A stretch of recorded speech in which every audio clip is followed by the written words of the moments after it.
بچه هغه زما رادو راوړه ته. یا پلاره خدای ته وګوره ناوخته دی ویده شه نور. یه سړی رښتیا وایي ویده شه ناوخته دی رادونه څه غواړې؟ د ګل خان مورې د عزیز خپرونه ده نوې قصه شروع کړې. وایي رښتیا منډه کړه بچه رادیو ژر ژر راواخله هله زوی جانه. غلی شو کېناست توتي ته یې وکتل غري واخیست ویې ویل زروی په خپل ټیکري څنډه یې کړې وه سترګې یې نه وې. زرو ویونکي کتابونه سه شنبې نه تر پنج شنبې د شپې 10 بجې.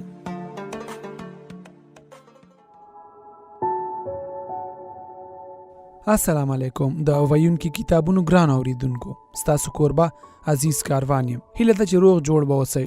نن د بغدادي پیر ناول اتم قسمت دی.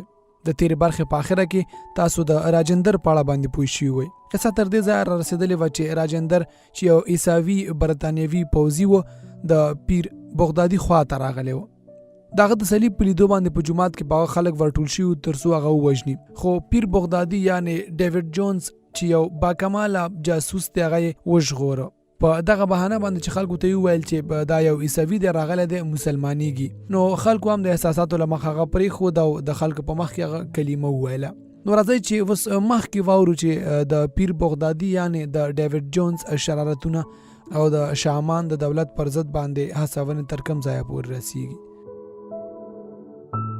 له قدم شاه سره مشوره وکړه. وی ویل چې ستړی یم ماشومان مې یادېږي خو یو 2 میاشت نوره پاتې کېدا مو په ګټه ده. یو ځل باید تر سرې غونډۍ هم ورشو.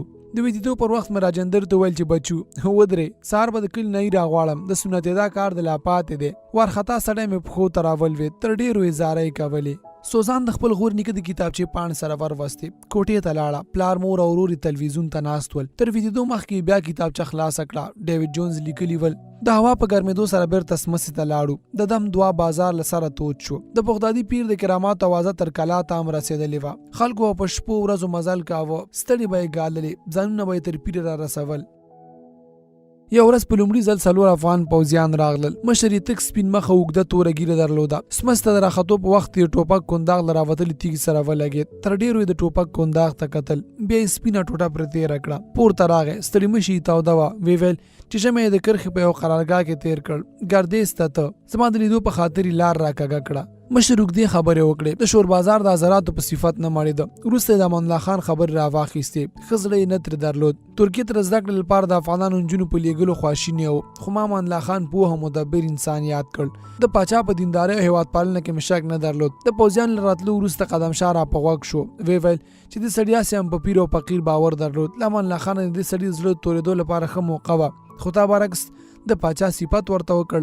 قدم شاه ته مې وویل چې دومره مه ساده کېږه له دې سړي ویره پکار ده. قدم شاه په حیرانۍ راته وکتل. ومې ویل په کرښه کې پرتې افغان پوځي قرارګاوې دومره امکانات نه لري چې د ژمي په څله کې دی دا سړی داسې پاک او سپین ترې راووځي. بله دا چې د دې مشر د ټوپک پر کنداغ خوا بده شوه معنا بیت المال ته صادق دی او پر وطن یې زړه خوږېږي. نو وطن دوست انسان یوازې وطن دوست امان الله خان غواړي. غلی شوم. ومې ویل دا سړی دستوري رالیږل شوی و نور مدل ته پاتې کېدا خطرناکه ده. خو د قدم شاه زړه ته نه لوېده. وی ویل چې زموږ په کار کې ډار نشته. یوه اونۍ وروسته له پېښور یو کوچنی کارټن راغی. خلاص مو کړ. حیران شو. د امان الله خان او ملکې ثریا لوڅ عکسونو ډک و. د کارټن راوړونکي راته وویل چې دا عکسونه له لندنه راغلي دي. د پاچا او ملکې څېرې یې راخیستې د نورو کسانو پر لوڅو بدنونو ایښي. بیا له همدغه عکسه نور عکسونه اخیستل شوي دي. دا عکسونه په دومره مهارت جوړ شوي وو چې جعلکاري په اسانه نه ښکارېده. په لومړي ځل مو دا عکسونه یوازې شناختهو ته ورکول. بیا مو در وردګو غزني او زابله پورې ولېږل. خلکو به توبې ایستې. اوس پاچا او ملکه د کوپر پر ژی نه کوپر ته ورلوېدلي ول. یو سهار یو بل جاسوس د چانسلر خط راوړ. سترګې مې رډې راوختې. چانسلر لیکلي وو چې ځانونه راباسئ. لارنس پیر کرمشاه له اسنادو او شواهدو سره ونیو. اعدام یې کړ. په هماغه ساعت مو د جاسوسۍ وسایل او پاتې دوا په خلطه کې واچول. قدم شاه ته مې وویل چې په تیاره کې به له دې ځایه ځو. خو قدم شاه یوازې یوه بله شپه غوښته. ویل یې چې نن بېګا ور سرې غونډۍ خزانې ته ورشو. سبا ماخوستن به له دې ځایه پښې سپکې کړو. خو ما ونه منله. نور نو په افغانستان کې یوې ورځې پاتې کېدا هم خطر درلود. په تیاره کې د باندې راووتو. سپوږمۍ وه. په احتیاط لاندې لاړو. له سماورونو غرهارې د ناروغانو زګیروي او د یو ماشوم ژړا راتله. اسونه مو تر قیزو ونیول. پلي ورسره تلو. پر ډبرو د اسونو د نالون د لګېدا غږونه مې تر زړه تېرېدل. یو دم له ونو ګڼ کسان راووتل. په غره کې زوراوره چیغه راوګرځېده. شور ونه خورئ زړه مې پښو ته ولوېد. 10-12 پوځیانو منډه راواخیسته. سوچ مې ځانونه خوځول، تر لاسونو مو پړي تاو شول. لاس تړلې چینې ته راوستو. خلک له بلو څراغونو سره راووتل. خوبولې سترګې له حیرانۍ ډکې وې. سمڅې ته یې بوتلو. یو پوځي څراغ ولګاوه، بل د بوجۍ خوله ځمکې ته کړه. له کړنګ سره لوډ سپیکرونه، سیمان، سپری تارونه، دوا رنګارنګ ګروپونه ولوېدل. یو له ونې لوړ پوځي ورو وویل: ډیوډ جونزا، 3 شپې مې په ونو کې درته تېرې کړې. د نور جاسوسانو راتګ ته ماتله وو، خو تا د تېښتې لپاره ډېره بیړه وکړه. غلی شو، دیوال ته ور وګرځېد. لاس یې پرې تېر کړ. ویې ویل: ډېر وخت نه دی پرېوتلی، بړنګ یې کړی. یو پوځي د دیوال د سر تیږې ته برچه ونیوله. تیږه په سخته راجلا شوه، خو نورو تیږو دومره زحمت نه غوښت. په اسانۍ لاندې راولوېدې. سمڅې ته ګڼ خلک راغلل. د ټولو سترګې راډې راختلې وې. یو رېږدېدلی زوړ غږ راغی: څه خبره ده؟ له ونې لوړ پوځي وویل: دا سړی پیر نه، انګریز دی، ګردیز ته یې بیایو. خلکو یو بل ته وکتل. بوډا چیغه کړه: سپینې پښتنې خو مو پیرنګیانو ته ور ولېږلې، شرم نه لرئ؟ اوس مو د خدای په دوستانو پسې هم راخیستې ده. پوځي ټیټ شو، لوډ سپیکر یې راپورته کړل. ویې ویل: دې سړي دوکه درکړې، هېڅ کرامات نه لري. دې ته لوډ سپیکر وایي. لاندې به ستاسو خبرې اورېدې، دلته به ستاسو نوم اخیست. سوچ انګریز دی، د پاچا د بدنامولو لپاره کار کوي. یو ډډ غوسناک غږ راغی: کوپر مه وایه، په پاچا کې نو څه پاتې دي؟ له خپلې ښځې سره لوس لپړ عکسونه اخیستي دي. بل سړي وویل: پاچا خو نه خدای مني نه پیغمبر، اوس پیران هم نه دي ترې پاتې. پوځي خوله خبرو ته جوړوله چې بوډا وویل: نورخانه، د پیرګل لاسونه ورخلاص کړه، که نه نو دا سمڅه به راباندې راپرېوځي. یو قوي ځوان مخکې راغی، خو پوځي پر ټټر لاس ورکېښود. بوډا چیغه کړه: اتا ګوله، بړیڅه، خدای نوره، تاسو هم ځانونه ته نارینه وایست؟ د پیرګل تړلي لاسونه مو څنګه لورېږي؟ څو کسان را مخکې شول، خو پوځیانو ټوپکې ور ونیولې. ځای پر ځای ودرېدل. په ونه لوړ پوځي چیغه کړه: وځئ! خلک شاته شول. د سمڅې په خوله کې ودرېدل. دیوال ړنګ شو. ګڼ پوځیان مخکې لاړل. تر یو ځایه د څراغ رڼا ښکارېدله، بیا ورکه شوه. څو شېبې وروسته د سمڅې دیوالونه ژېړې رڼا ونیول. دقیقاً وروسته د عبدالله وچ شوی جسد اخبارونه مجلې پر غولي کېښودل. په ونه لوړ پوځي مې تر مخ ودرېد. روی وویل: دا ځوان څوک دی؟ غلی وم. یو دم یې پر ژامه سوک راکړ. ولوېدم. له خولې مې وینو داره وکړه. چیغې شوې. خلکو ډبرې راواخیستې. یو پوځي اخ کړل. ولوېد. نور هوایي ډزې وکړې. خلک ودرېدل. سمڅه د سوځېدلو باروتو بوی ونیوله. په ونه لوړ پوځي چیغه کړه: که څوک یو ګام را مخکې شو، خون یې پر خپله غاړه. غلی شو. ویې ویل: اوس سادهګانو، له پیرګله پوښتنه وکئ چې دا مړی دلته څه کوي؟ بوډا په غوسه وویل: کوپر مه وایه، له پیرګله به څنګه پوښتنه کوو؟ پیریانو به راوړی وي. د پوځي ټنډه لا په ستروا شوه. له دې ځایه ورک شئ. بوډا وویل: پیرګله، دا خلک په سمه نه پوهېږي، ولې ماتلی؟ ړنده کې راوغواړه، دا د کوپر زامن به شنه لمبه کړي. پوځي توپانچه راوویسته. ډز شو. د بوډا پښو ته نږدې نرۍ دوړه پورته شوه. شېبه وروسته یې لاس تړلي پر اسانو کېنولو، خو تر موږ مخکې څو کلیوال د خپلو اسانو تش ته پوندې ورکړې. په تیاره کې ورک شول.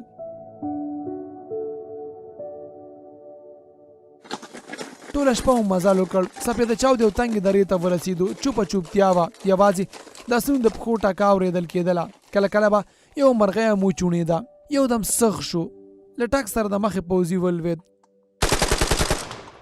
ډزې شوې. له ډبرو سره سوکي بادېدل. پوځیانو مورچې ونیولې. اسونه وشڼېدل. د ټوپکو له خولو سرې غوړنجې راوتلې. دا سترګو ته مې د بوټونو غبرګ ترې سیخ کړل. اس منډه واخیسته. شاته مې وکتل. قدم شا راپسې و. یو دم مې پښې اوږه کې نرۍ سریکه تېره شوه. اس ولوېد. پر لویو ډبرو ورغلم. سر مې پر تیږه ولګېد. په ځان ونه پوهېدم. یو وخت مې سترګې راڼې کړې. په کنډواله کې وم. اوږې ته مې وکتل. تړل شوې وه. د قدم شا غږ راغی: زړه دې مه خوره، ګولۍ وتلې ده.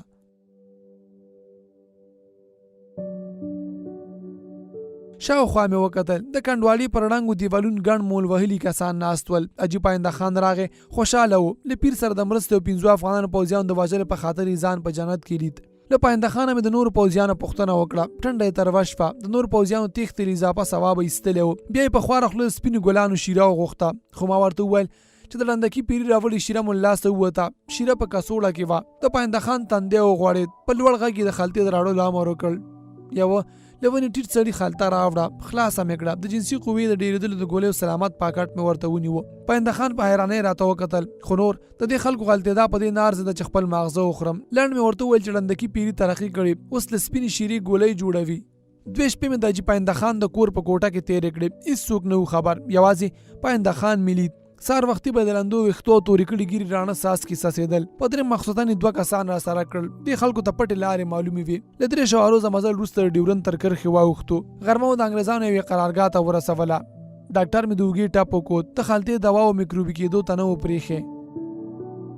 یو اونۍ وروسته په پېښور کې د انګریزانو په نظامي روغتون کې وم. چانسلر له لاهور زما پوښتنې ته راغی. کلکه غېږه یې راکړه. پر ټپ مې فشار راغی خو چانسلر تر ډېرو ټینګ نیولی وم. وروسته افغانستان ته لېږل جاسوسانو په باره کې راته وغږېد. ویې ویل چې برټانیې افغانستان ته 4,000 کسان لیږلي دي. دا جاسوسان دې هېواد ته په مختلفو څېرو کې تللي ول. څوک موچي و، څوک نجار، څوک معلم، څوک تجار، څوک هم نظامي مشاور. خو تر ټولو په روحاني جامو کې لېږلو کسانو ښه نتیجه ورکړې وه. چانسلر وویل چې ان د وزیرانو په سویه زړونه یې هم له امان الله خانه توري کړي دي. بس خبره خلاصه ده. د امان الله خان پر پاچایۍ مو تیل وپاشل. اوس یوازې د اورلګید خلی غواړي.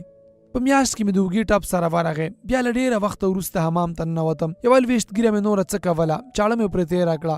بیا تودو اوبو ته ودرېدم. د صابون سپین ځګ تورو خیرو ونیوه. چانسلر یو کال رخصتي راکړه. لندن ته لاړم. له ډېر وخت وروسته مې د هوساینې ساه واخیسته. خو رخصتي مې لا نه وه پوره چې بېرته یې لاهور ته وروغوښتم.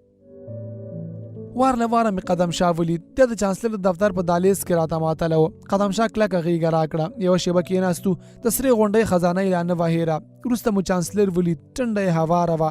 چانسلر یو عکس راته ونیو. په عکس کې یو خیرن له ونې ټیټ خو قوي ځوان ولاړ و. توره ږیره یې درلوده. ګرد پټکی یې تړلی و. چانسلر ته مې په حیرانۍ وکتل. د چانسلر سترګې وځلېدې. په خوند یې وویل دا سړی به زموږ پاشلو تیل ته د اورلګید خلی ووهي. خبره واضح نه وه.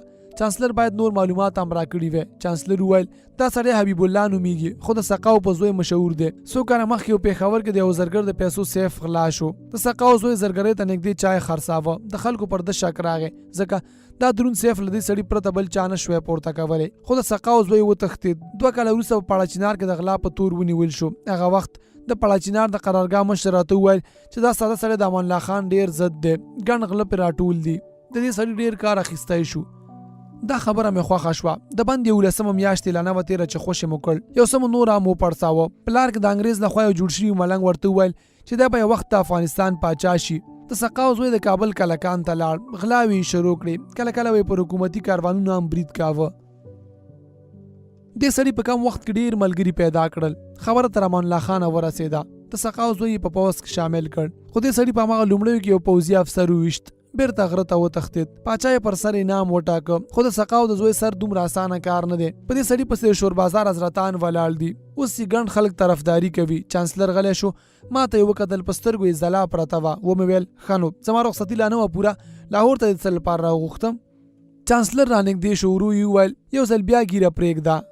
دا خبره ښه نه شوه راباندې تمامه. ومې ویل د برټانیې په استخباراتو کې یوازې ډیوډ جونز نه دی. نور هم باید خطر ومني. بل یې ورته ووایه. چانسلر یو ګام شاته شو. سترګې یې راډ راوخته. چیغه یې کړه نو ته د ملکې امر نه منې؟ غلی وم. چانسلر پر څوکۍ کېناست. ورو یې وویل له تا مې دا تمه نه درلوده. سم وایه په استخباراتو کې ډېر خلک کار کوي خو ډیوډ جونز یو دی. که مو بل ډیوډ جونز لرلی نو ته مې په رخصتۍ تر دې ځایه نه راغوښتې.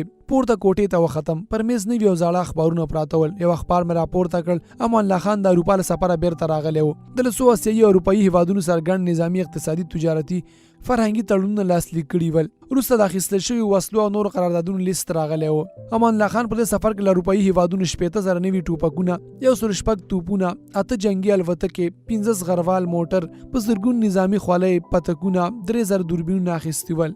له اروپایي هېوادونو سره په افغانستان کې د قند، کاغذ، تار، ټوکر، جاکټ، جورابو، درملو، برقي او زراعتي وسایلو د جوړول د فابریکو قراردادونه امضا کړي ول. فکر مې خاطه شو. خو بل اخبار مې تندی ورین کړ. امان الله خان له اروپایي سفر له راتګ وروسته لویه جرګه راغوښتې وه. د جرګې غړو ته خپل تصمیمونه ویلي ول. د دې تصمیمونو مهم ټکي لیکل شوي ول. د مریدۍ له منځه وړل، د ښځو د چادرۍ لرې کول، د برټانوي هند د دیوبند په مدرسه کې د افغانانو په زده کړه بندیز، له ملایانو له سره امتحان اخیستل، د تذکرو ویش، د عسکرۍ جبري کېدل، بهر ته زده کړې لپاره د ځوانانو لیږل، د وړو نجونو نکاح منع کول. دغه څه و چې ملایانو نه غوښتل. تر ډېر مخالفت د شور بازار د حضرتانو مشر نور المشایخ فضل عمر مجددي کړی و. انګریزي اخبار مې راواخیست. سلامت مخ یې د شینوارو پاسون ته ځانګړی کړی و. تبلیغات تاوده ول. د امان الله خان پاچاهي نسکوره ګڼله. یوه میاشت له چانسلر او ځینو نور انګریزانو سره پر پلانونو وغږېدم. د سفر لپاره هر څه تیار ول. بس یوازې ګیرې ته ماتله وم. ګیره که ګیره په پیسو اوږدېدی نو چانسلر زما د ګیرې د اوږدېدو لپاره تر میلیونونو روپو تیر و. پاتې سلامت یو میاشت ونه لامبېدم. خیرن ځان اوږدو له خیرو ډکو نوکانو او څپولو ویښتو مې پیري نور هم تقویه کوله. وخت راورسېد. شنې مرۍ مې غاړې ته واچولې. یو ځل بیا قدم شاه سره سمڅې ته ورغلم. د یوه کال ورکېدو بانه جوړه وه. بغدادي پیر خو یوازې د ملک زونډي لپاره نه و پیدا، په ټوله دنیا کې مریدان لرل. په یو میاشت کې له څو خانانو او ملکانو سره وغږېدم. نالیدلي خوبونه مې ورته تېرول. د سقاو زوی مې ټولو مشکلاتو حل ګاڼه. ویل به مې چې په همدې سړي پسې ودرېږئ. خوب مې لیدلی همدا مسلمان ځوان به مو له کوپره راباسي. پاچا ته د خلکو زړونه هسې هم ډک ول، خو زما خبرو نور هم وپړسول. د پاچا پر ضد سلامت لښکر تیار و، خو ما د اوس لپاره 300 تکړه ځوانان تر رابیل کړل او د کابل شمال ته مې مخه کړه. یوه اونۍ وروسته مې له سقاو زوی په یو زړه کلا کې ولید. ساده سړی و، پیرانو او حضرتانو ته یې له حده تېر احترام درلود. د دې سړي سره د شپې تر ناوخته ناست وم. غیبي مرستې یادولې. ویل یې چې په فلاني ځای کې مې یو پیر ولید. رایاده یې کړه چې خوب مې لید، پر سپینه سپور یې توره د په لاس کې وي. کاپر امان الله خان منډې درنه وهي. لاړ شه پلانې ځای وکینده، غیبي مرسته درته پرته ده. ځای مې وکینده، نوې ټوپک یو ډېرې پیسې ترې راووتې. د سقاو د زوی ټولې کیسې د پیرانو او غیبي مرستو په اړه وې. ځان یې سر له اوسه د افغانستان پاچا لید. ګرم نه و. پیرانو، ملنګانو، ملایانو، حضرتانو، په غلا تورنو، حاکمانو، له وظیفو شړل شوي وزیرانو ټول د امان الله خان ورکېدا غوښته. پټې او ښکاره جلسې نیول کېدې. د سقاو د زوی خبرې چلېدې. ان په فوز کې هم ډېر هغه کسان خپل کړي وو چې پاچا به غلا او فساد ته نه پرېښودل. چا چې په کودامان کې د امان الله خان له نوم سره د غازي ټکی وتاړه، سر یې قلم کېده، کور ته یې اور ورلوېده. ښځه او لوڼې د مینځو په نوم پر خپلو قومندانانو ویشلې. د سقاو زوی ته ځینو شیخانو د خادم دین رسول الله لقب ورکړی و. خلکو به د دې سړي غلاوې او ظلمونه په خپلو سترګو لیدل، خو څوڼې یې هم نشو کولی. د دې سړي پر وړاندې ان له تریو تندي هم د کوپر معنا اخیستل کېده. تریو تندی یعنې مرګ. د اورلګي توار راورسېد. د سقاو د زوی په مشرۍ زرګونه کسان د کابل په ښار ورغلل. 2 ورځې وروسته احوال راورسېد چې امان الله خان د غزني خواته مخه کړې. د هوساینې ساه مې وویسته. د انګریز پاشلو تیلو اور اخیستی و. یوه اونۍ وروسته کابل ښار ته ورغلم. له ښاره ساه ختلې وه. تورې ورېځ د اسمایي تر غره راټیټې وي. دوکانونو ته کلپونه ورلوېدلي ول. په کوڅو کې مې یو بنیادم لید. په خټو کې ټیټ سرونه روان ول. ځای ځای به د دار په پایو پسې ځړېدلي کسان زنګېدل. یو ځای مې چیغې واورېدې. څه وسلوال په یوه سړي کې ختل. ویل یې چې دا کافر دی. د امان الله خان په وخت کې خپله لور کوپر ته د درس لپاره ورلېږلې وه. سړی یې عمل ته وویشت. ارګ ته ورغلم. چمن له لندو دوسي او کاغذونو ډک و. کڼکۍ ماتې وې. په ونو کې قبسونه راځړېدل. بندي زرګان غلي پراته ول.